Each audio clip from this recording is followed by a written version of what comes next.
te saluto ma tu non mi pensi, t'allontana me. Dai, ti prego ascoltami, sto morendo, sto cuore sta male, fu bravo sentimi. Credimi, se tornassero capo con me non facesse più scema. Insieme a te mi attaccassi con una calamita per tutta la vita. Come volessi che tornasse un'altra volta insieme a me, che mi stringesse forte forte, ma dormessi in braccio a te, non facessi cancello.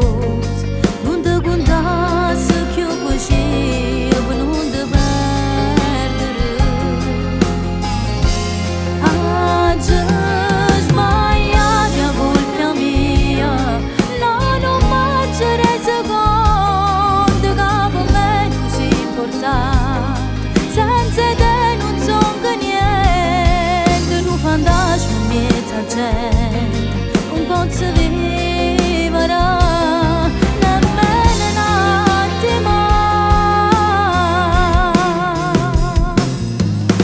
No, non pazziare, se mi dice che non mi va bene e non ti credo più, e non ti credo.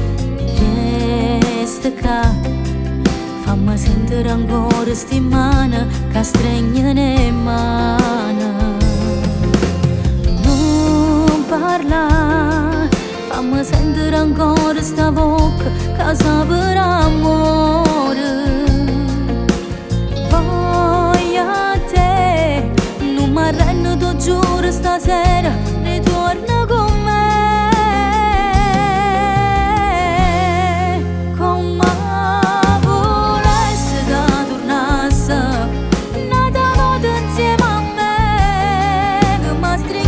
Forte, ma dormessi in braccio a te, non facessi cancelloso, non ti contassi più così per non ti perdere.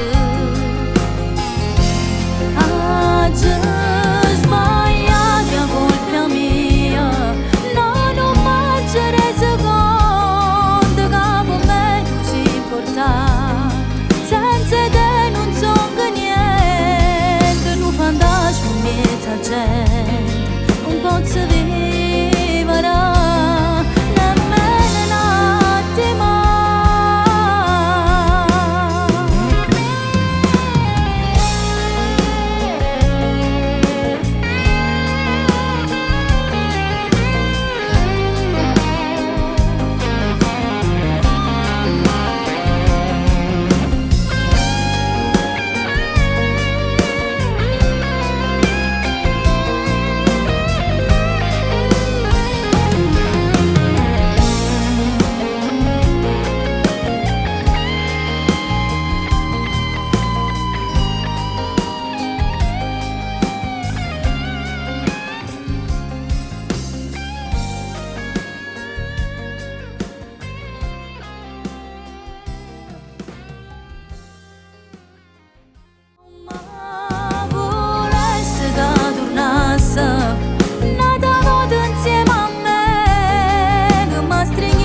Forte, forte, ma dormessi in braccio a te, non facessi cancello.